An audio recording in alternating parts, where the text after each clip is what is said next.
السلام علیکم۔ آج کی اس خصوصی نشست میں ہم بات کر رہے ہیں اسلام کی 10 عظیم ہستیوں کی۔ جی، جنہیں تاریخ میں عشرہ مبشرہ کہا جاتا ہے۔ بالکل، یہ وہ خوش قسمت صحابہ کرام ہیں جنہیں ہمارے پیارے نبی صلی اللہ علیہ وسلم نے دنیا میں ہی جنت کی خوشخبری دے دی تھی۔ اور یہ کوئی معمولی بات نہیں ہے۔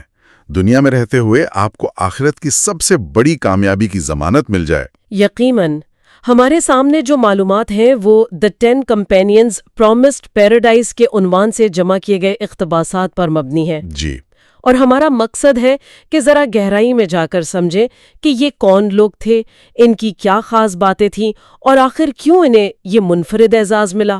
یہ واقعی ایک آپ کہیں غیر معمولی مقام ہے۔ ان صحابہ کرام کے ایمان، ان کے اخلاص، ان کی قربانی اور اللہ کے نزدیک ان کے مقام کی ایک زبردست دلیل ہے۔ اور اس کی بنیاد وہ مشہور حدیث ہے نا؟ جی، امام ترمذی کی روایت کردہ حدیث نمبر 3747، جس میں نبی کریم صلی اللہ علیہ وسلم نے فرمایا، مفہوم یہ ہے کہ ابو بکر جنت میں ہیں، عمر جنت میں ہیں، عثمان جنت میں ہیں، علی جنت میں ہیں، جی، طلحہ جنت میں ہیں، زبیر جنت میں ہیں، عبد الرحمن بن عوف جنت میں ہیں، سعد بن ابی وقاص جنت میں ہیں، سعید بن زید جنت میں ہیں اور ابو عبیدہ بن الجراح جنت میں ہیں۔ ماشاءاللہ، تو یہ وہ 10 نام ہیں؟ جی، یہی وہ 10 نام ہیں جن پر آج ہم کچھ تفصیل سے بات کریں گے۔ تو اس فہرست میں سب سے پہلا نام آتا ہے حضرت ابو بکر صدیق رضی اللہ عنہ کا، عبداللہ بن ابی قحافہ، جی، لقب الصدیق، یعنی سب سے سچے، تصدیق کرنے والے۔ ان کا نام آتے ہی ذہن میں نبی کریم صلی اللہ علیہ وسلم سے ان کی قربت اور وفاداری کا خیال آتا ہے۔ بالکل درست کہا آپ نے۔ حضرت ابو بکر رضی اللہ عنہ مردوں میں سب سے پہلے ایمان لانے والے تھے، اور ان کا صدیق لقب ہی وہ ان کے ایمان کی پختگی کا سب سے بڑا ثبوت ہے۔ واقعہ معراج والا قصہ ہے نا؟ جی بالکل، واقعہ معراج جو بظاہر عقل سے ماورا تھا، اس موقع پر جب کچھ لوگ آپ کہہ سکتے ہیں شکوک میں پڑ گئے، حضرت ابو بکر رضی اللہ تعالیٰ عنہ نے فوراً کہا، اگر یہ بات محمد صلی اللہ علیہ وآلہ وسلم نے کہی ہے تو یقیناً سچ ہے۔ سبحان اللہ۔ یہ غیر متزلزل یقین ہی ان کی پہچان بنا۔ وہ صرف نبی کریم صلی اللہ علیہ وآلہ وسلم کے قریبی ساتھی نہیں تھے، بلکہ ہجرت جیسا نازک موقع، ہاں، غار ثور والا واقعہ۔ جی، غار ثور میں آپ صلی اللہ علیہ وآلہ وسلم کے واحد رفیق، اور پھر آپ صلی اللہ علیہ وآلہ وسلم کے وصال کے بعد امت کے پہلے خلیفہ بنے۔ خلیفہ یعنی نبی صلی اللہ علیہ وسلم کے جانشین اور مسلمانوں کے رہنما۔ بالکل، ان کا دور خلافت اگرچہ مختصر تھا لیکن انتہائی اہم تھا، خاص طور پر وہ جو جھوٹے نبیوں کا فتنہ اٹھا تھا جی جی، اور زکوٰۃ سے انکار کرنے والوں کا معاملہ تھا، اس کے خلاف ان کا جو آئینی عزم تھا، اس نے نوزائیدہ اسلامی ریاست کو آپ کہہ لیں مستحکم کیا۔ اور نبی کریم صلی اللہ علیہ وآلہ وسلم کی ان سے محبت کا عالم کیا تھا، وہ حدیث ہے نا؟ جی، آپ صلی اللہ علیہ وآلہ وسلم نے فرمایا، اگر میں اپنی امت میں سے کسی کو خلیل یعنی گہرا دوست بناتا تو ابو بکر کو بناتا۔ اللہ اکبر۔ یہ ان کی عظمت کی دلیل ہے۔ حضرت ابو بکر رضی اللہ تعالی عنہ کی ثابت قدمی اور تصدیق کے بعد اگلا نام ایک ایسی شخصیت کا ہے جو جرت، انصاف اور اسلام کی شان و شوکت کی علامت سمجھے جاتے ہیں، حضرت عمر بن خطاب رضی اللہ تعالی عنہ۔ جی، الفاروق۔ الفاروق، ان کے اسلام لانے کا واقعہ بھی بڑا ڈرامائی سا ہے نا؟ یقیناً الفاروق کا مطلب ہی ہے حق اور باطل کے درمیان واضح فرق کرنے والے۔ ان کا اسلام قبول کرنا وہ مسلمانوں کے لیے ایک بہت بڑی خوشخبری تھی، ایک تقویت کا باعث بنا۔ کہا جاتا ہے کہ اس سے پہلے مسلمان چھپ کر عبادت کرتے تھے۔ جی ہاں، مکہ میں، لیکن حضرت عمر رضی اللہ تعالیٰ عنہ کے آنے کے بعد انہوں نے کھلے عام کعبہ میں نماز ادا کی۔ یہ ان کی شخصیت کا رعب تھا، ان کا اثر تھا۔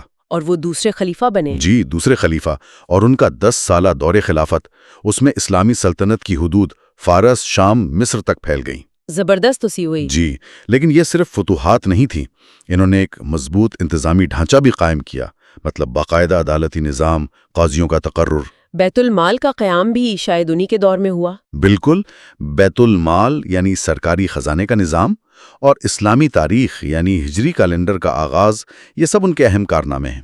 اور انصاف کے حوالے سے ان کی شہرت تو ان کے انصاف کے قصے تو زبان زد عام ہیں، اپنے قریبی عزیزوں کو بھی رعایت نہیں دیتے تھے۔ نبی کریم صلی اللہ علیہ وآلہ وسلم نے خود ان کی صلاحیت اور مقام کو پہچانا، فرمایا، اگر میرے بعد کوئی نبی ہوتا تو عمر ہوتا۔ سبحان اللہ، یہ تو بہت بڑی بات ہے۔ جی، یہ ان کی عظمت کی بہت بڑی گواہی ہے۔ حضرت عمر رضی اللہ عنہ کے رعب اور انتظامی صلاحیتوں کے بعد ہم ایک ایسی شخصیت کی طرف آتے ہیں جو حیا، سخاوت اور نرمی کا پیکر تھے۔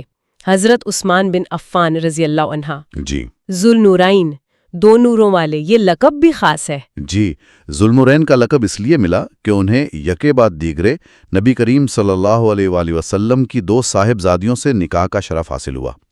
پہلے حضرت رقیہ رضی اللہ عنہ اور ان کے انتقال کے بعد حضرت کلثوم رضی اللہ عنہ سے۔ اچھا، تو یہ وجہ تھی، اور وہ تیسرے خلیفہ تھے؟ جی ہاں، تیسرے خلیفہ بنے۔ ان کی سب سے بڑی پہچان ان کی بے مثال حیا تھی۔ کہا جاتا ہے کہ فرشتے بھی ان سے حیا کرتے تھے۔ ماشاءاللہ۔ وہ انتہائی نرم دل تھے اور بے تحاشا سخی۔ اور ان کا سب سے بڑا کارنامہ جس کا آج تک امت پر احسان ہے؟ وہ بلا شبہ قرآن مجید کو ایک متفقہ نسخے پر جمع کرنا تھا، جی، جسے مصحف عثمانی کہتے ہیں۔ اس سے قرآن کے متن میں کسی بھی قسم کے اختلاف کا دروازہ ہمیشہ کے لیے بند ہو گیا۔ یہ تو واقعی عظیم خدمت تھی۔ بہت عظیم۔ پھر مدینہ میں پانی کی قلت تھی تو انہوں نے بیر روما کنواں ایک یہودی سے خرید کر مسلمانوں کے لیے وقف کر دیا۔ جی، یہ بھی سنا ہے۔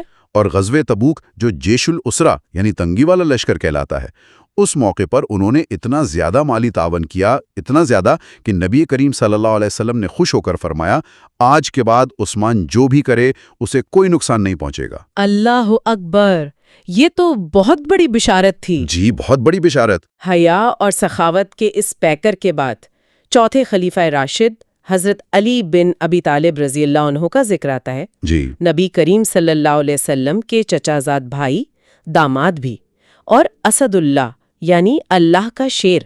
ان کی بہادری کے قصے تو ہم بچپن سے سنتے آئے ہیں۔ درست کہا آپ نے۔ حضرت علی کا مقام بہت بلند ہے۔ وہ بچوں میں یا نوجوانوں میں کہہ لیں سب سے پہلے اسلام قبول کرنے والے تھے۔ نبی صلی اللہ علیہ وسلم کے گھر میں ہی پرورش پائی۔ جی بالکل، اور ان کی سب سے بڑی جرت اور جانساری تو ہجرت کے رات نظر آتی ہے۔ ہاں، جب وہ نبی صلی اللہ علیہ وسلم کے بستر پر سو گئے تھے۔ جی، اپنی جان کی پرواہ نہ کرتے ہوئے نبی کریم صلی اللہ علیہ وسلم کے بستر پر سوئے تاکہ کفار کو دھوکہ ہو اور آپ صلی اللہ علیہ وسلم بے حفاظت مدینہ روانہ ہو سکیں۔ اور جنگوں میں ان کی شرکت؟ وہ تقریباً تمام اہم غزوات جیسے بدر، احد، خندق، خیبر، ان سب میں شریک ہوئے اور اپنی بہادری کے جوہر دکھائے۔ جنگ خیبر میں تو اسلامی لشکر کا جھنڈا انہیں ملا تھا۔ اور قلعہ بھی انہی کے ہاتھ پر فتح ہوا؟ جی، خیبر کا مضبوط ترین قلعہ انہی کے ہاتھوں فتح ہوا۔ بہادری کے ساتھ ساتھ علم و حکمت میں بھی ان کا کوئی ثانی نہیں تھا۔ نبی کریم صلی اللہ علیہ وسلم کا مشہور قول ہے، میں علم کا شہر ہوں اور علی اس کا دروازہ ہے۔ سبحان اللہ، علم کا دروازہ۔ جی، وہ چوتھے خلیفہ بنے اور ان کا دور البتہ کچھ داخلی آزمائشوں سے بھرا رہا۔ ان 4 خلفائے راشدین کے بعد جو نام آتے ہیں ان میں بھی قربانی اور شجاعت کی داستانیں کم نہیں ہیں۔ 5واں نام ہے حضرت طلحہ بن عبید اللہ رضی اللہ عنہ کا، جی، جنہیں طلحۃ الخیر بھی کہا جاتا ہے۔ ان کے بارے میں جنگ احد کا واقعہ بہت مشہور ہے۔ ہاں، طلحۃ الخیر یعنی بھلائی والے طلحہ اور طلحۃ الجود یعنی سخاوت والے طلحہ، یہ دونوں القابات ان کی شخصیت کی عکاسی کرتے ہیں۔ وہ بھی شروع میں اسلام لانے والوں میں سے تھے۔ جی بالکل، سابقون الاولون میں سے تھے۔ اور جنگ احد وہ ان کی زندگی کا ایک آپ کہہ لیں فیصلہ کن دن تھا، جب جنگ کا پانسا پلٹا اور نبی کریم صلی اللہ علیہ وسلم دشمنوں کے نرغے میں آ گئے۔ جی، تو حضرت طلحہ رضی اللہ عنہ ان چند جانثاروں میں سے تھے جو آپ صلی اللہ علیہ وسلم کے دفاع کے لیے ڈٹ گئے۔ انہوں نے اپنے جسم کو نبی کریم صلی اللہ علیہ وسلم کے لیے ڈھال بنا لیا، تیروں اور تلواروں کے وار اپنے اوپر لیتے رہے۔ اللہ اکبر۔ اس دن ان کے جسم پر 70 سے زیادہ زخم آئے، 70 سے زیادہ، اور ایک ہاتھ مکمل طور پر ناکارہ ہو گیا۔ 70 زخم! یا اللہ، کیسی محبت، کیسی قربانی! اسی بے مثال قربانی پر تو نبی کریم صلی اللہ علیہ وسلم نے فرمایا تھا، جس نے کسی زندہ شہید کو زمین پر چلتے پھرتے دیکھنا ہو وہ طلحہ بن عبید اللہ کو دیکھ لے۔ زندہ شہید! سبحان اللہ! یہ سن کر تو واقعی رونگٹے کھڑے ہو جاتے ہیں۔ کیسا جذبہ ہوگا! یہی تو ایمان تھا۔ چھٹا نام ہے حضرت زبیر بن العوام رضی اللہ عنہ کا۔ ان کا لقب حواری رسول اللہ صلی اللہ علیہ وسلم بتایا گیا ہے۔ حواری کا کیا مطلب ہے یہاں؟ حواری کا مطلب ہوتا ہے خاص مددگار۔ انتہائی وفادار ساتھی، آپ کہہ سکتے ہیں اپوسل جیسا۔ اچھا۔ حضرت زبیر رضی اللہ عنہ نبی کریم صلی اللہ علیہ وسلم کی پھوپھی حضرت صفیہ رضی اللہ عنہ کے بیٹے تھے، یعنی آپ صلی اللہ علیہ وسلم کے قریبی رشتہ دار ہوئے۔ جی۔ علی، اگرچہ وہ واقعہ ایک غلط فہمی پر مبنی تھا، اچھا۔ وہ بھی تمام غزوات میں نبی کریم صلی اللہ علیہ وسلم کے شانہ بشانہ لڑے۔ جنگ بدر میں ان کی بہادری خاص طور پر قابل ذکر ہے۔ نبی کریم صلی اللہ علیہ وسلم نے ان کے بارے میں فرمایا، ہر نبی کا ایک حواری ہوتا ہے اور میرا حواری زبیر ہے۔ یہ بھی بہت بڑا اعزاز ہے۔ جی، بہت بڑا اعزاز۔ وہ بعد میں جنگ جمل میں شریک ہوئے تھے، لیکن پھر ایک حدیث یاد آنے پر جنگ سے علیحدہ ہو گئے تھے، مگر افسوس کہ واپسی پر انہیں راستے میں دھوکے سے شہید کر دیا گیا۔ انا للہ و انا الیہ راجعون۔ ان دونوں حضرت طلحہ اور حضرت زبیر رضی اللہ عنہ کی قربانیاں تو واقعی بے مثال ہیں۔ اگلا نام 7واں حضرت عبد الرحمن بن عوف رضی اللہ عنہ کا ہے، جی، جنہیں تاجر الرحمن یعنی اللہ کا تاجر کہا جاتا ہے۔ یہ لقب ان کی کاروباری ذہانت اور سخاوت دونوں کی طرف اشارہ کرتا ہے غالباً۔ یقیناً، بالکل۔ حضرت عبد الرحمن بن عوف رضی اللہ تعالیٰ عنہ کا شمار بھی قدیم الاسلام صحابہ میں ہوتا ہے۔ وہ مکے کے کامیاب تاجروں میں سے تھے۔ اور جب مدینہ ہجرت کی؟ جب مدینہ ہجرت کی تو مواخات مدینہ میں نبی کریم صلی اللہ علیہ وسلم نے ان کا بھائی چارہ حضرت سعد بن ربیع انصاری رضی اللہ تعالیٰ عنہ سے کروایا، جو مدینہ کے امیر ترین انصار میں سے تھے۔ اچھا۔ تو حضرت سعد نے اسلامی بھائی چارے کا حق ادا کرتے ہوئے اپنی آدھی جائیداد اور اپنی بیویوں میں سے ایک حضرت عبد الرحمن رضی اللہ تعالیٰ عنہ کو پیش کی۔ یہ تو کمال کا ایثار تھا۔ جی، لیکن حضرت عبد الرحمن رضی اللہ تعالیٰ عنہ نے کمال خودداری کا مظاہرہ کیا۔ انہوں نے کہا، اللہ آپ کے مال اور اہل میں برکت عطا فرمائے، مجھے بس بازار کا راستہ دکھا دیجیے۔ سبحان اللہ، خودداری بھی کمال کی۔ بالکل۔ انہوں نے معمولی سرمایہ سے تجارت شروع کی اور اپنی محنت اور اللہ کی دی ہوئی سمجھ بوجھ سے جلد ہی مدینہ کے سب سے مالدار تاجر بن گئے۔ لیکن دولت صرف جمع نہیں کی۔ نہیں، بالکل نہیں، بلکہ اللہ کی راہ میں بے دریغ خرچ کی۔ غزوہ تبوک کے موقع پر بہت بڑی رقم پیش کی۔ ایک مشہور واقعہ ہے کہ ایک بار ان کا 700 اونٹوں پر لدا ہوا تجارتی قافلہ مدینہ آیا تو انہوں نے سارا سامان اونٹوں سمیت اسی وقت اللہ کی راہ میں صدقہ کر دیا۔ 700 اونٹ، پورا قافلہ؟ جی، اسی لیے انہیں تاجر الرحمان کہا گیا، اللہ کا تاجر۔ واقعی کمال کی خودداری اور پھر کمال کی سخاوت۔ 8واں نام ہے حضرت سعد بن ابی وقاص رضی اللہ عنہ کا۔ جی، اسد الاسلام، اسلام کا شیر۔ یہ بھی نبی کریم صلی اللہ علیہ وسلم کے قریبی رشتہ دار تھے۔ جی ہاں، نبی کریم صلی اللہ علیہ وسلم کی والدہ کے قبیلے بنو زہرہ سے تھے، اس لحاظ سے آپ صلی اللہ علیہ وسلم کے ماموں لگتے تھے۔ اور ان کے بارے میں مشہور ہے کہ وہ مستجاب الدعوات تھے، مطلب جن کی دعا قبول ہوتی تھی۔ جی ہاں، مستجاب الدعوات یعنی وہ شخص جن کی دعائیں اللہ تعالیٰ خصوصیت سے قبول فرماتا ہے۔ حضرت سعد نے صرف 17 سال کی عمر میں اسلام قبول کیا۔ اتنی کم عمری میں؟ جی، اور وہ پہلے صحابی ہیں جنہوں نے اسلام کے دفاع میں کافروں کی طرف پہلا تیر چلایا۔ پہلا تیر چلانے کا اعزاز بھی انہیں حاصل ہے۔ جی، ان کے اسلام لانے پر ان کی والدہ بہت سخت ناراض ہوئیں۔ انہوں نے کھانا پینا چھوڑ دیا تاکہ وہ دباؤ میں آ کر اسلام چھوڑ دیں۔ یہ تو بڑا امتحان تھا۔ بہت بڑا، لیکن حضرت سعد رضی اللہ عنہ اپنے ایمان پر مضبوطی سے قائم رہے۔ انہوں نے کہا کہ اگر آپ کی 100 جانیں بھی ہوں اور ایک ایک کر کے نکل جائیں تب بھی میں اپنا دین نہیں چھوڑوں گا۔ اسی موقع پر قرآن کی آیت سورہ عنکبوت کی آیت 8 نازل ہوئی تھی، جس میں والدین سے حسن سلوک کا حکم ہے لیکن شرک میں اطاعت سے منع کیا گیا ہے۔ بالکل۔ جنگ احد میں انہوں نے نبی کریم صلی اللہ علیہ وسلم کا بھرپور دفاع کیا اور ان کی دعاؤں کی قبولیت کے کئی واقعات مشہور ہیں۔ ان کی سب سے بڑی فوجی کامیابی ایران کے خلاف جنگ قادسیہ کی قیادت تھی، جس نے ایران کی فتح کی بنیاد رکھی۔ والدہ کے دباؤ کے باوجود ایمان پر قائم رہنا واقعی بہت بڑی بات ہے۔ 9واں نام ہے حضرت سعید بن زید رضی اللہ عنہ کا۔ جی، یہ حضرت عمر رضی اللہ عنہ کے بہنوئی تھے اور ان سے پہلے اسلام لائے تھے۔ بالکل، حضرت سعید بن زید رضی اللہ تعالی عنہ کا تعلق بھی ایک معزز قریشی خاندان سے تھا۔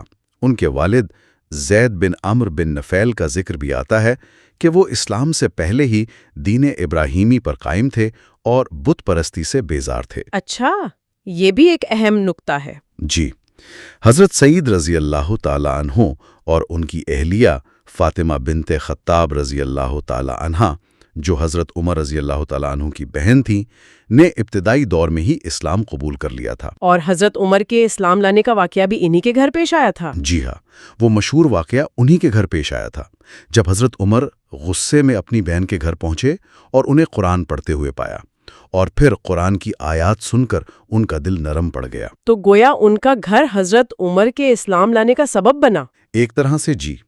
حضرت سعید تقریباً تمام غزوات میں شریک رہے سوائے جنگ بدر کے، جب انہیں نبی کریم صلی اللہ تعالیٰ علیہ وسلم نے کسی خاص مہم پر بھیجا تھا، لیکن انہیں بدری صحابہ میں شمار کیا گیا اور مال غنیمت میں سے حصہ بھی دیا گیا۔ اور کیا وہ بھی مستجاب الدعوات تھے؟ جی، ان کے بارے میں بھی یہی کہا جاتا ہے۔ ایک مشہور واقعہ ہے کہ ایک عورت نے ان پر زمین ہتھیانے کا جھوٹا الزام لگایا، تو انہوں نے اللہ سے دعا کی کہ اے اللہ، اگر یہ جھوٹی ہے تو اسے اندھا کر دے اور اسی زمین میں اسے موت دے۔ اور دعا قبول ہوئی؟ کہا جاتا ہے کہ وہ عورت اندھی ہو گئی اور اپنی زمین میں ایک گڑھے میں گر کر مر گئی۔ اللہ اکبر! اللہ کی شان ہے۔ اور اس فہرست میں 10ویں اور آخری شخصیت ہیں حضرت ابو عبیدہ بن الجراح رضی اللہ عنہ، جی، جنہیں نبی کریم صلی اللہ علیہ وسلم نے امین ھذہ الامہ، یعنی اس امت کا امین قرار دیا۔ یہ تو بہت ہی بڑا لقب ہے۔ یقیناً، امین یعنی امانت دار۔ یہ لقب ان کی دیانت، ان کے بھروسے، ان کے کردار کی پختگی کی گواہی دیتا ہے۔ ان کا اصل نام عامر بن عبداللہ تھا۔ وہ بھی شروع میں اسلام لانے والوں میں سے تھے؟ جی، وہ بھی سابقون اولون میں سے تھے۔ ان کی زندگی میں ایمان کا ایک بہت سخت امتحان آیا جنگ بدر کے موقع پر۔ وہ کیا تھا؟ انہیں ایمانی تقاضے کو مقدم رکھا اور اپنے والد سے جنگ کی۔ یہ تو بہت ہی مشکل فیصلہ ہوگا۔ انتہائی مشکل۔ پھر جنگ احد میں جب دشمن کے حملے میں نبی کریم صلی اللہ علیہ وآلہ وسلم کے چہرہ مبارک پر خود کی کڑیاں دھنس گئیں، تو حضرت ابو عبیدہ رضی اللہ تعالی عنہ نے آگے بڑھ کر انہیں اپنے دانتوں سے کھینچ کر نکالا۔ اپنے دانتوں سے؟ جی، اپنے دانتوں سے، جس کے نتیجے میں ان کے اپنے 2 دانت شہید ہو گئے۔ یا اللہ، کیسی محبت! اسی امانت داری کو دیکھتے ہوئے نبی کریم صلی اللہ علیہ وآلہ وسلم نے فرمایا تھا، ہر امت کا ایک امین ہوتا ہے اور میری امت کا امین ابو عبیدہ ہے۔ اور ان کی وفات کیسے ہوئی؟ حضرت عمر رضی اللہ تعالیٰ عنہ کے دور خلافت میں وہ شام کے علاقے کے سپہ سالار اور گورنر مقرر ہوئے، لیکن انہوں نے انتہائی سادہ اور فقیرانہ زندگی گزاری۔ شام میں طاعون کی وبا پھیلی تھی، جسے طاعون امواس کہتے ہیں۔ جی، سنا ہے۔ تو انہوں نے وہاں سے نکلنے کی بجائے اپنے فوجیوں کے ساتھ رہ کر ان کی دیکھ بھال کرنے کو ترجیح دی اور اسی وبا میں وفات پا گئے۔ سبحان اللہ! امین الامت نے اپنی ذمہ داری نبھاتے ہوئے جان دی۔ جی بالکل۔ یہ 10 کہانیاں، 10 زندگیاں، سب ایک سے بڑھ کر ایک ہیں۔ ایمان، قربانی، بہادری، سخاوت، امانت داری، یہ ساری خوبیاں ان سب میں نظر آتی ہیں۔ جی، تو اب اس سوال کی طرف آتے ہیں کہ آخر کیا وجہ تھی کہ خاص طور پر انہی 10 صحابہ کو زندگی میں جنت کی بشارت دی گئی؟ کیا ان میں کوئی مشترکہ عنصر تھا جو انہیں دوسروں سے ممتاز کرتا تھا؟ یہ ایک بہت اہم سوال ہے اور اس کا کوئی ایک متعین جواب شاید مشکل ہو، لیکن ماخذ اور ان کی زندگیوں کے مطالعے سے چند بنیادی باتیں سمجھ آتی ہیں۔ جی، مثلاً؟ پہلی بات تو یہ کہ ان میں سے اکثر سابقون الاولون میں شامل ہیں، یعنی انہوں نے اسلام کے بالکل ابتدائی سب سے مشکل دور میں، جب مسلمان کمزور تھے، مظلوم تھے، حق کا ساتھ دینے کا فیصلہ کیا۔ ہاں، یہ بات تو تقریباً سب میں مشترک ہے۔ حضرت عمر شاید تھوڑا بعد میں آئے، کے لیے ایک بہت بڑی تقویت بنا۔ تو گویا ان سب نے اس وقت ایمان قبول کیا جب ایمان لانا اپنی جان، مال، خاندان، سب کچھ داؤ پر لگانے کے مترادف تھا۔ تو ان کی بے مثال قربانی ایک بڑی وجہ ہوئی؟ بالکل۔ دوسری بات جو آپ کے بھی نوٹ کی ہوگی وہ ہے نبی کریم صلی اللہ علیہ وسلم سے ان کی غیر متزلزل وفاداری اور شدید محبت۔ جی، جیسے غار ثور میں حضرت ابو بکر رضی اللہ تعالیٰ عنہ، احد میں حضرت طلحہ اور حضرت زبیر رضی اللہ تعالیٰ عنہ، اور حضرت ابو عبیدہ رضی اللہ تعالیٰ عنہ کا وہ واقعہ۔ بالکل۔ انہوں نے ہر مشکل گھڑی، ہر جنگ، ہر آزمائش میں نبی کریم صلی اللہ علیہ وسلم کا ساتھ نہیں چھوڑا۔ وہ صرف آرام کے ساتھ ہی نہیں تھے، بلکہ ہر خطرے میں آپ صلی اللہ علیہ وسلم کے لیے ڈھال بنے رہے۔ ان کی زندگیاں نبی صلی اللہ علیہ وسلم سے محبت اور آپ صلی اللہ علیہ وسلم کے دفاع کے لیے وقف تھیں۔ اور تیسرا عنصر؟ تیسرا اہم عنصر ان کا اعلیٰ اخلاق اور اخلاص تھا۔ ان کی زندگیوں میں ہمیں ریاکاری، دکھاوا، دنیاوی لالچ نظر نہیں آتا۔ ان کا ہر عمل، چاہے وہ عبادت ہو، جہاد ہو، سخاوت ہو یا قیادت، اس کا مقصد صرف اور صرف اللہ کی رضا تھی۔ وہ حدیث ہے نا کہ اللہ دلوں اور اعمال کو دیکھتا ہے۔ جی بالکل، اللہ تمہاری صورتوں اور مالوں کو نہیں دیکھتا بلکہ تمہارے دلوں اور اعمال کو دیکھتا ہے۔ ان کے دل پاکیزہ تھے اور نیتیں خالص تھیں۔ تو گویا ایمان میں پہل، بے مثال قربانی، نبی صلی اللہ علیہ وسلم سے شدید محبت و وفاداری اور عمل کا اخلاص، یہ وہ بنیادی ستون ہے جن پر ان کی عظمت کی عمارت کھڑی ہے۔ درست فرمایا آپ نے۔ ایک اور پہلو یہ بھی ہو سکتا ہے کہ اللہ تعالیٰ نے انہیں امت کے لیے نمونہ بنانا تھا۔ ان کی زندگیاں آنے والی نسلوں کے لیے مشعل راہ ہیں کہ اصل ایمان کیسا ہوتا ہے، تقویٰ کیا ہے، اللہ کی راہ میں قربانی کیسے دی جاتی ہے، قیادت کیسے کی جاتی ہے۔ یہ بھی بہت اہم نکتہ ہے۔ اور آخری اور سب سے اہم بات، یہ نبی کریم صلی اللہ علیہ وسلم کی براہ راست گواہی تھی، اور نبی صلی اللہ علیہ وسلم تو اپنی مرضی سے کچھ نہیں کہتے۔ جی، ان کا فرمان اللہ کا فرمان ہوتا ہے۔ بالکل، جیسا کہ سورہ النجم میں ہے۔ تو جب آپ صلی اللہ علیہ وسلم نے ان کے جنتی ہونے کی گواہی دی تو یہ دراصل اللہ تعالیٰ کی طرف سے ان کے لیے اعلان جنت تھا۔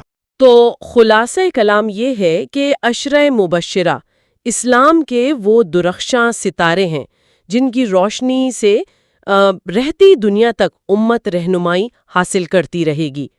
ان کی زندگیاں محض تاریخی واقعات نہیں ہیں بلکہ ہمارے لیے عملی اسباق کا خزانہ ہے۔ بالکل، ان سے ہمیں سادگی، اخلاص، دین کو ہر چیز پر ترجیح دینا، مشکلات میں صبر اور استقامت، علم کی جستجو، عدل و انصاف کا قیام، اللہ کے دیے ہوئے مال کو اسی کی راہ میں خرچ کرنا اور ہر حال میں اللہ پر کامل بھروسہ رکھنے کا سبق ملتا ہے۔ اور جیسا کہ ماخذ میں بھی اشارہ ہے، ان عظیم ہستیوں سے محبت رکھنا اور ان کے نقش قدم پر چلنے کی کوشش کرنا ہمارے ایمان کا حصہ ہے۔ جی بالکل۔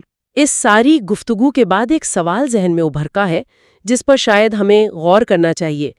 جن لوگوں کو دنیا میں ہی سب سے بڑی کامیابی یعنی جنت کی ضمانت مل گئی ہو، جی، ان کی باقی زندگی کیسی گزری ہوگی؟ کیا وہ یہ سن کر مطمئن ہو کر بیٹھ گئے ہوں گے یا ذمہ داری کا احساس بڑھ گیا ہوگا؟ یہ بہت گہرا نقطہ اٹھایا آپ نے، اور ان کی بعد کی زندگیاں اگر دیکھیں تو پتہ چلتا ہے کہ اس بشارت نے ان کے اندر ذمہ داری کا احساس اور اللہ کا خوف کم نہیں کیا بلکہ شاید اور بڑھا دیا۔ اچھا؟ جی، وہ پہلے سے زیادہ متقی، پہلے سے زیادہ دین کے لیے کوشاں نظر آتے ہیں۔ انہیں معلوم تھا کہ اللہ نے انہیں خاص مقام دیا ہے تو ان کی ذمہ داریاں بھی زیادہ ہیں۔ جیسے حضرت عمر کا راتوں کو گشت کرنا۔ بالکل، حضرت عمر کا راتوں کو گشت کرنا، رعایا کی خبر گیری، حضرت عثمان رضی اللہ تعالیٰ عنہ کا فتنوں کے دور میں صبر و استقامت دکھانا، حضرت علی رضی اللہ تعالیٰ عنہ کا داخلی مسائل سے نبرد آزما ہونا، یہ سب ظاہر کرتا ہے کہ وہ اس بشارت کو ایک بہت بڑے انعام کے ساتھ ساتھ ایک بہت بڑی ذمہ داری بھی سمجھتے تھے۔ تو آج ہمارے لیے سوچنے کی بات یہ ہے کہ ہم ان عظیم شخصیات کی زندگیوں سے اپنی ذاتی اور اجتماعی اصلاح کے لیے کیا عملی رہنمائی لے سکتے ہیں؟ جی، کیسے ان کے اوصاف، یہ اخلاص، یہ قربانی، توکل، علم، انصاف، ان کو اپنی زندگیوں میں زندہ کر سکتے ہیں تاکہ ہم بھی اللہ کی رضا اور کامیابی کے راستے پر چل سکیں؟ بالکل، یہی وہ سوال ہے جو ان کی سیرت کا مطالعہ ہمارے سامنے رکھتا ہے اور ہمیں غور و فکر کی دعوت دیتا ہے۔